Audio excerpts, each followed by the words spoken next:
Well, good afternoon, everybody, and Merry Christmas. Happy holidays. I hope you guys had a wonderful time celebrating with family and friends. It's not over yet, at least for me. I've still got more to do today, but it is going to be fun. It has been fun. It's been cold. Cold. It was -1 overnight up here Thursday in the Memphis area. Hit 1 degree when I left for work on Friday morning. That's a very unusual drive to work for me. But it was fun. I made it a little bit of ice, but otherwise it was okay. I have a 4-wheel drive truck, so I was good. Nick's got down to, you said about 20 for a high Yeah. for you on Friday.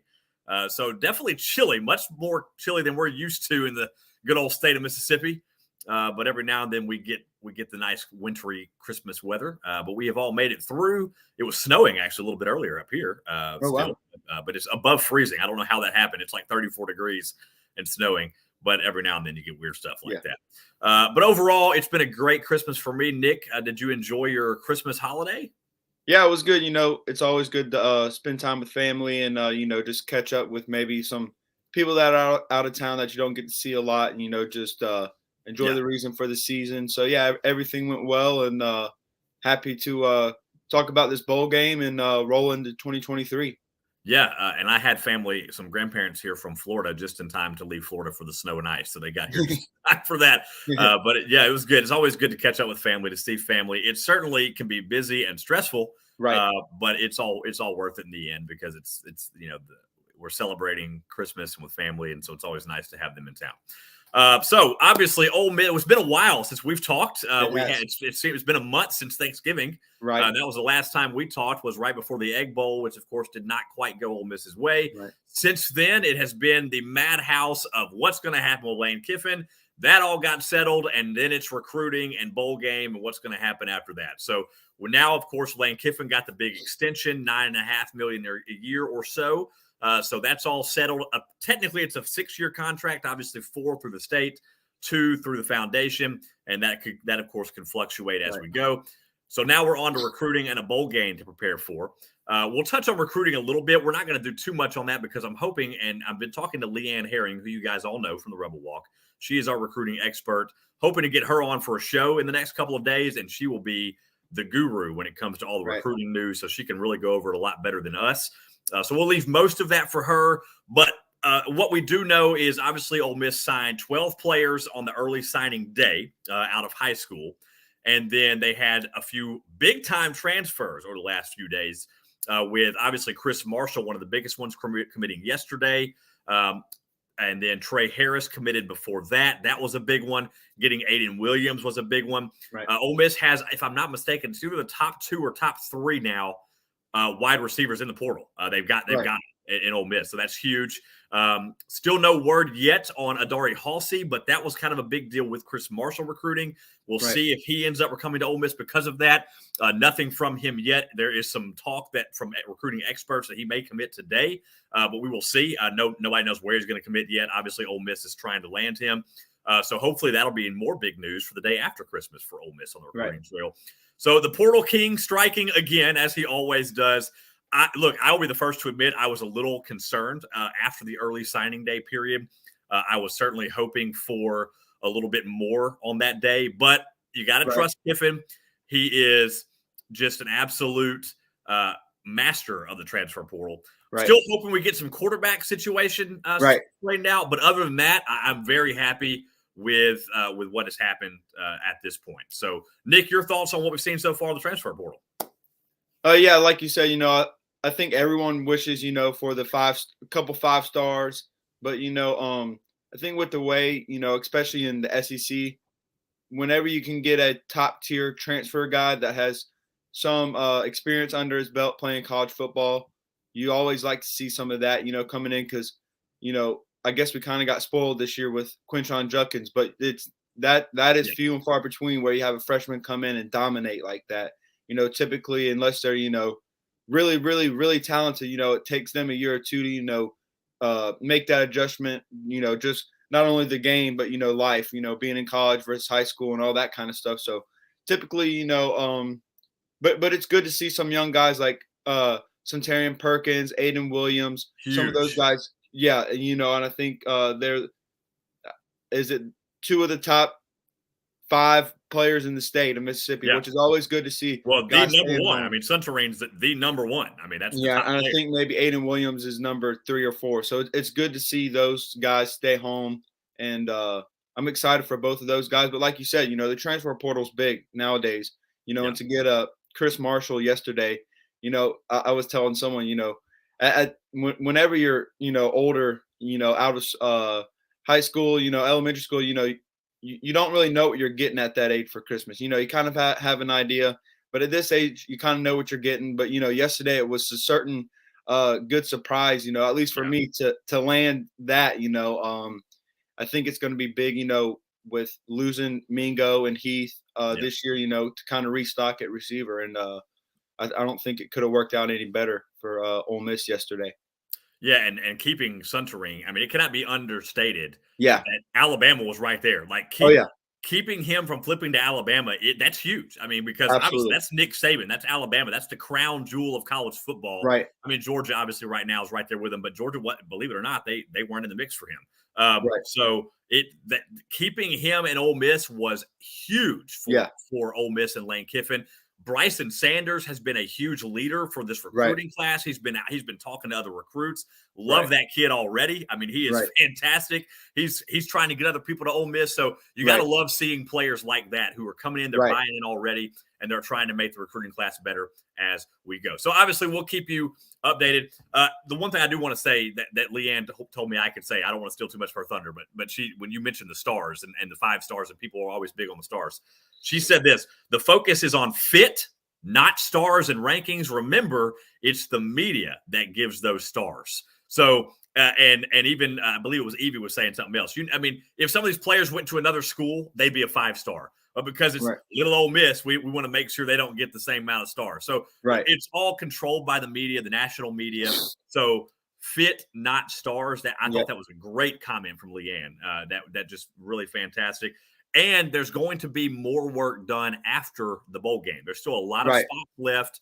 There's still the main signing day to come as well. This was early signing day. There's going to be more portal work done and more signing day work done after the bowl game. Speaking of bowl game, Ole Miss has one coming up in 2 days down in Houston, Texas, the TaxAct Bowl against, guess who? Texas Tech, a very familiar foe. Don't know what I'm saying today. Very familiar foe for Ole Miss. They've met plenty of times over the last 10 years. It's been quite a competition, but Ole Miss has won just about, if I'm not mistaken, they've won every matchup since 2008. Yes, I believe so. Four. They, of course, Houston Nut years when Jevin Sneed was here. They played in the Cotton Bowl. Then they played in the opening game with Texas Tech while Matt Luke was here a couple years back in that Chick-fil-A kickoff game. They've played against them, and now this will be another bowl game they're playing against them in. I know Ole Miss has no opt-outs, which is huge. Nobody has opted out. I could not really find anything on Texas Tech other than I think they had one edge player opt out. Other than that, I'm really struggling. I haven't seen anything. I looked at their website. I've been trying to research it. I can't see. Correct me if I'm wrong if you've seen anything else, Nick. Yeah, I haven't seen any opt-outs from them either, other than that one guy. Yeah, and it's good to see all these players, wanting to play, whether it be their last game or, whether they're going to transfer. And you've even got some guys that are in the portal that are going to play. So, it's good to see guys, that are mature, that want to see it through with their team. But at the end of the, after the game's over, they're going to go their own way and, make whatever decision's best for them. And you can't fault them for, making the decision. Always we would like to see them stay, but if someone can go and make out the best for themselves, you can't blame them for that. So yeah, it's good to see all the guys playing, even with not to get off topic, but you got Will Anderson and Bryce Young playing for Alabama in the Sugar Bowl, which 2 or 3 years ago you don't see those guys even thinking about playing. So I think it's a good look for college football where you see all these guys wanting to play, see it through.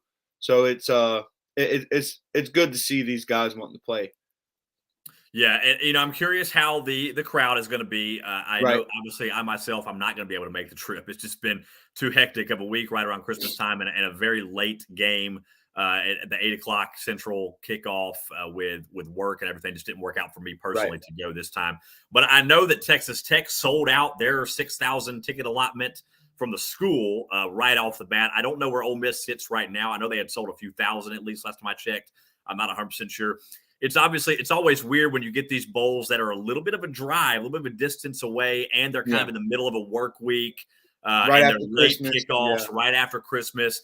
It's going to be hard to see how many fans. You can't blame fans that don't show up Right. for a game like that. But I think Ole Miss will have a decent turnout. They always Yeah. travel well to bowl games.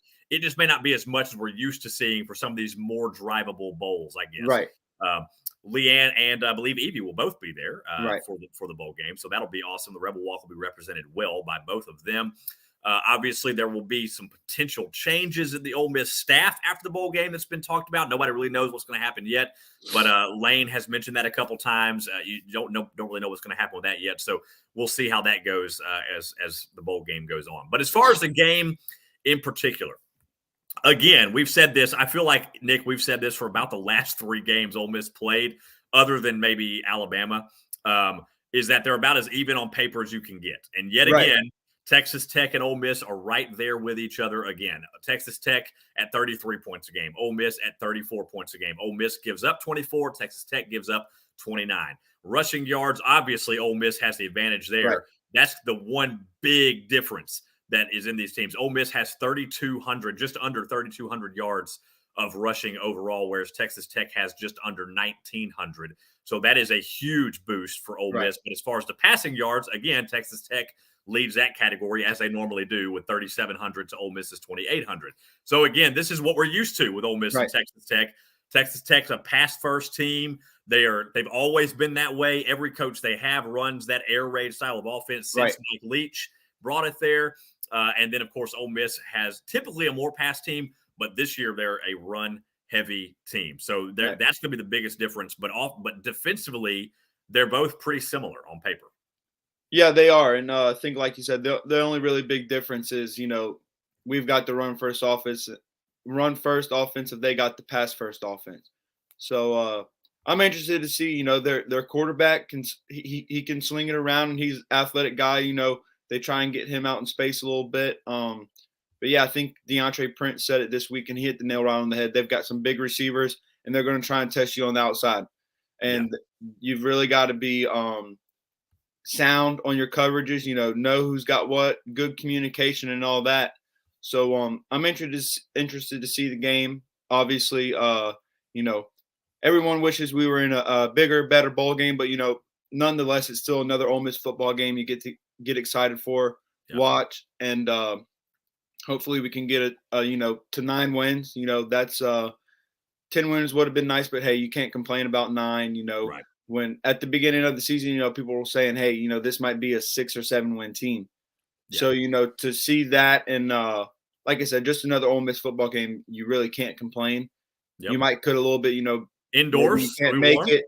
Right. But so, yeah, I'm excited for the game. I think it's, like you said, about probably as good as a matchup you can get. The teams are pretty even.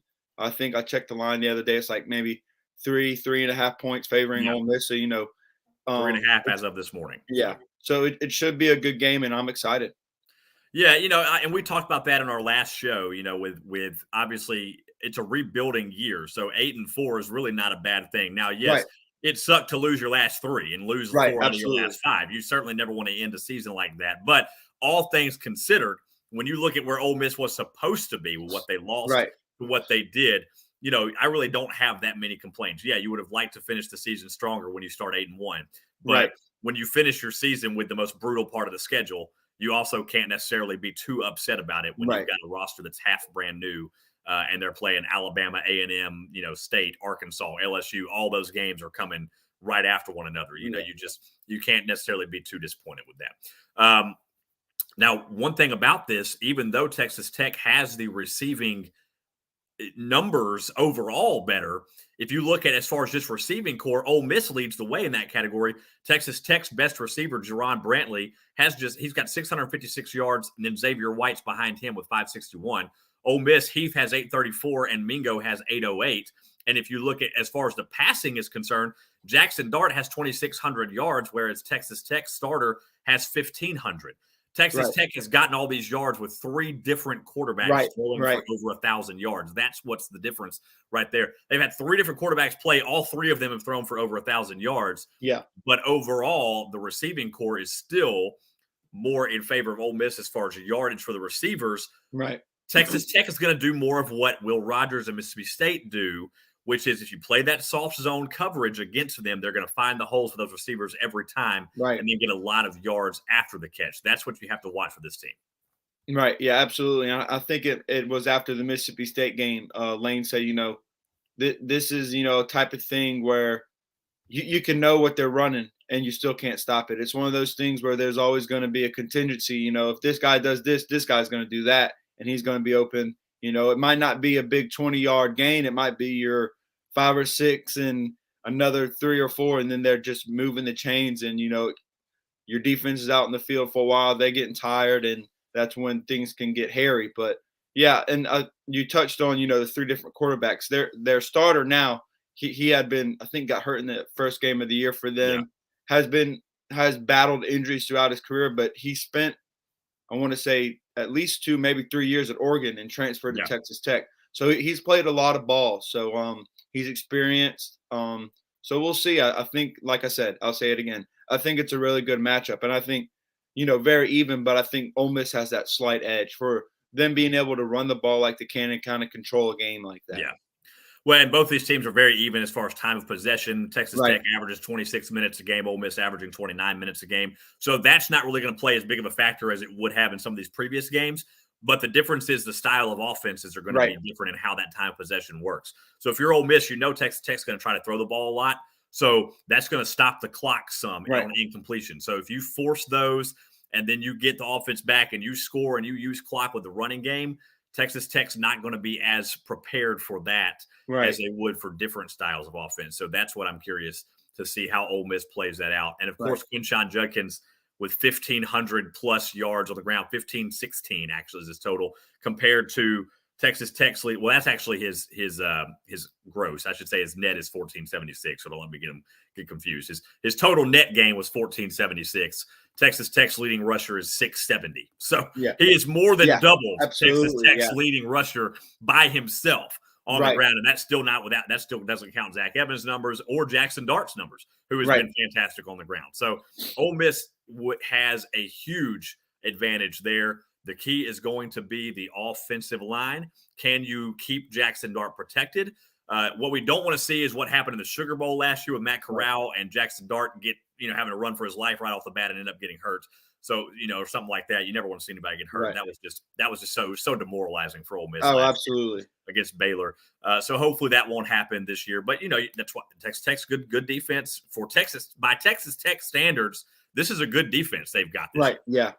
Yeah. It's not, I looked at the rankings for the conference, it's not one of the better defenses in the league, but like you said, the Texas Tech standards and I guess the Big 12 standard, it's a pretty good defense. They're, like you said, I think, what was it, 29 points a game they're giving up. Yeah. So, that's respectable, in that league with some of the offenses that they have in that league. And so I really think, we got to get pressure on, I think is Show or Shug, however you pronounce his name, for Texas Tech. We got to be able to get pressure on him. Whether or not, they switch up 3-4-man front, whatever it may be, just get it done. If it's got to be 3-man, and kind of you put more guys in coverage because of the offense that they run, whatever it may be, you got to get that good pressure and force him to get the ball out of his hands, not let these receivers run around with the DBs, because that's when things get tough, when these receivers start running around and the quarterback's just sitting back there. It's inevitable that if you let the quarterback sit back there, someone's going to get open somewhere. Yeah. So, being able to get that pass rush and helping out your defensive backs is going to be key. Yeah, I mean, and you've got to hit him when you get to him too. Missed tackles were huge towards the end of the season for Ole Miss, especially on attempts to sack the quarterback. So that's something that you've got to be definitely within your game on. You've got to have, got to be strong there. If you get to the backfield, you got to finish the job because, like you said, the longer the quarterback has to run around, somebody's going to get open eventually, and they can then gash it for a big play. So, got to get home quick. I hope to see Ole Miss play aggressively on defense. I really hope we come after the quarterback a lot. I know that that's not something they do a lot. They are more of a 3-2-6 offense. I'm hoping to see more of a 4-2-5 in this game if we can. Maybe stack the box a little bit more than we're used to. But with Texas Tech being a pass-heavy offense, I also wouldn't be surprised if they play more of a zone or man coverage and put 3 in the box. We'll see what kind of adjustments are made as the game goes on and how Texas Tech attacks Ole Miss to start the game, and that may determine what they end up doing defensively as the game goes on. But overall, I look to see Ole Miss go. It's going to be essentially a home game for Texas Tech, or they'd like to think so at least, in Houston. So there will be some crowd effect for the Red Raiders, I feel like. So we'll see how Ole Miss handles that. I was at the game where we played Texas Tech in, I believe it was 17 or 18. 17 or 18 when Ole Miss played Texas Tech to open the season. And Ole Miss had a very good crowd there that day. And actually, it was pretty loud, and that game went very well for Ole Miss, obviously, that day too. It'll go that way when the second play of the game is a Jordan Ta'amu touchdown pass for deep. That started kind of the train rolling for Ole Miss that year. We'll see what happens this time. Texas Tech, I know, is going to bring some fans. They're going to be looking for some revenge against Ole Miss, obviously, on the gridiron. So we'll see how that goes. Real quick, guys, one more time for the football season to talk about deadsoxy.com. As always, I tell you guys every time, use the code RebelWalk for 25% off site-wide anytime, and the NIL socks are there, and they are awesome. I know for sure that my buddy Nick got some of the Quinshon. I did. Absolutely. So he's rocking those. You guys check them out. That helps not only Dead Socks, it also helps the athletes. So when you get a pair of those socks, obviously it's an NIL deal. So that helps out those athletes when you do that. So be sure and go to deadsoxy.com. Check out their great selection of comfortable socks. You will not be disappointed. I'm telling you, it is personal service. They are fantastic over there. Jason and company will give you personalized messages on your orders. You will not regret a purchase from Dead Soxy. Comfortable, quality socks at reasonable prices, and use the code RebelWalk for 25% off site-wide. And obviously, no more home games this year, so you're not really going to be using HottyToddyTents.com anymore for the regular season. But go ahead and bookmark that website on your browser, your phone, whatever you use for next season, and get a head start next year, because these guys are fantastic. You're going to want to use them for all of your tailgating needs. They're going to set it up for you. They're going to take it down for you. They're going to help you. They're going to give you a map for where your tent is, all that stuff. All you got to do is check out and then fold your chair up when you're done to let them know that you're done tailgating, and they will take care of all the rest. So bookmark HottyToddyTents.com in your browser, your phone, whatever it is you're using, and be ready for them next year, because they are fantastic. I'm telling you, they're the best tailgating service in the business. You're not going to want to use anybody else. So check them out for next season and be ready to get a head start. I'm telling you, these big games in Oxford, they sell out quick. So you're going to make sure you get a head start for next year. And Ole Miss has some big games next year, a brutal schedule next year. So there's going to be some big games next year. So HottyToddyTents.com, DeadSoxy.com. Check them out. We love them. We are so appreciative of them being on board with us all season long. Dead Sox has been with us from the beginning as well, from baseball, football. We're going to keep going with them. Baseball season's coming up quick, too. It's almost here already. It feels like it just ended. But the defending national champion Ole Miss Rebels are going to be teeing it up. I say teeing it up. They're not on tees, but you know what I mean. They're tee drills in practice. You know what I mean? Yeah. They're going to be going at it. They're going to be on the diamond before too long. So you're going to want to be sure to get your tickets for that, get your socks for that, and get down to Swayze for the defending champs as they try to repeat and get back to Omaha next year and win another natty, another great recruiting class coming in for Mike as well. So we'll see how that goes. Obviously, more on that will be coming down the road. So, Nick, obviously, it's been a while since we made a prediction. It was a little bit up in the air with the Arkansas game and Mississippi State game and the potential coaching changes. And you just didn't really know. Lane is locked in. The recruiting is there. This is bowl game. On to 2023. Everybody's playing. Jackson Dart's wearing a cowboy hat. So you know that Ole Miss is going to win the game. It doesn't get better than a guy named Jackson Dart with a cowboy hat kind of propped down like that, almost the fashion pose. that Ole Miss tweeted out yesterday, I mean, that right there will get you fired up. I said Rebs by 100 yesterday. So what do you got, Nick? I feel so much better about this one than the last couple I've made.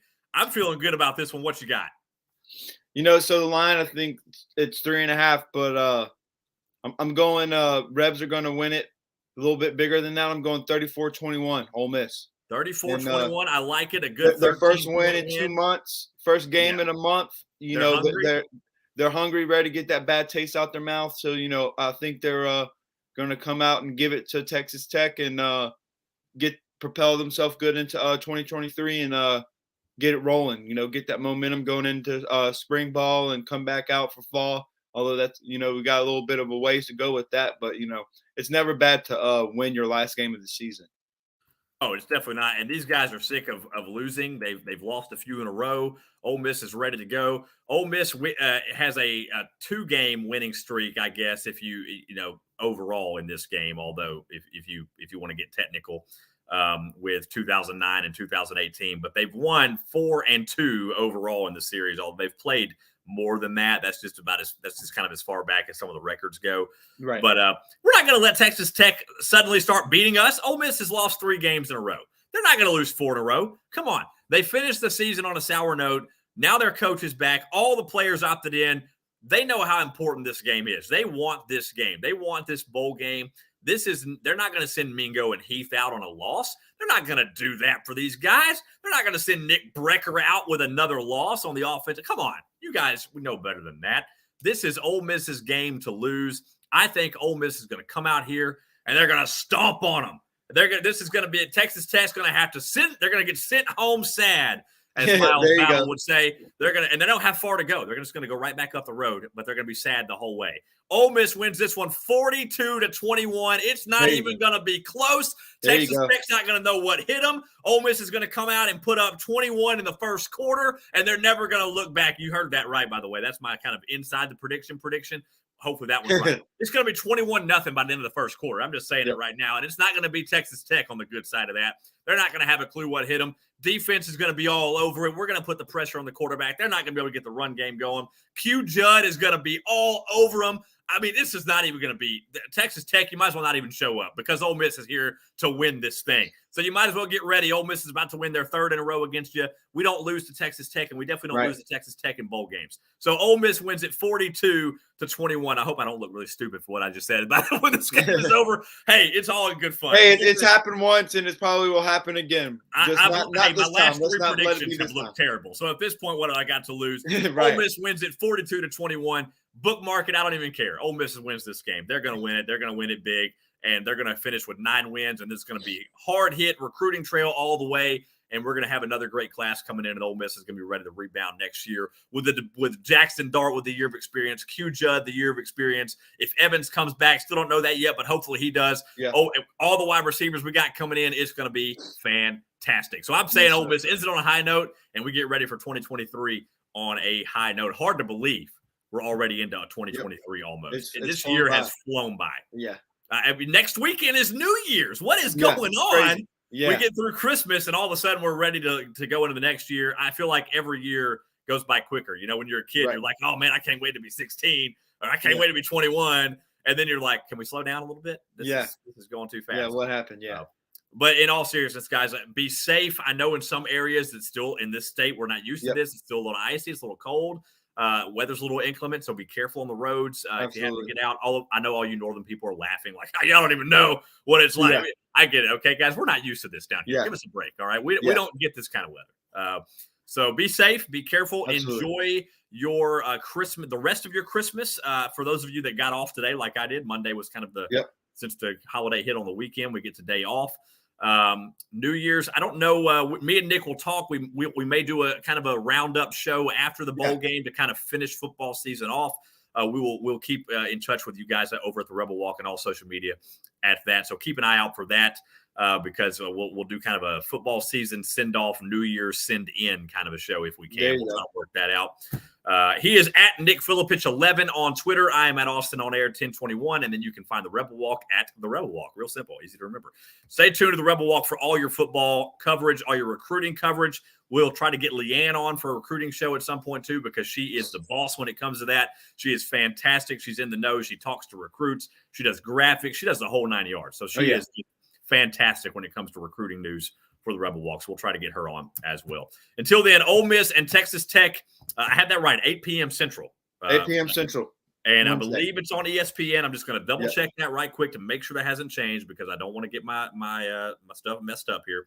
But it will be, yes, 8 p.m. on ESPN. And actually, the line has moved to 4-point favorite for Ole Miss. Okay. Since we've been talking. So Ole Miss, a 4-point favorite. That game will follow the Liberty Bowl game, which will be at 4:30 on ESPN, featuring Arkansas and Kansas. So following the conclusion of that game, Ole Miss and Texas Tech will play on ESPN as well. And that'll be the only 2 bowl games for that day. So you have a nice day of watching some football after work. And we'll see what happens here in Memphis with Arkansas and Kansas, and then Ole Miss and Texas Tech down in Houston. Nick, as always, man, thanks for doing the show, man. It's been fantastic doing this with you all season. Look forward to our wrap-up show after an Ole Miss win in the bowl game on Wednesday, and we'll keep you guys all updated for that. Have a great rest of your Christmas weekend. Get ready for New Year's. We'll probably have a show before New Year's, so stay tuned for that. And you guys have a great and wonderful rest of your Monday. Hotty toddy, go Rebels, and we'll talk after the bowl game on Wednesday.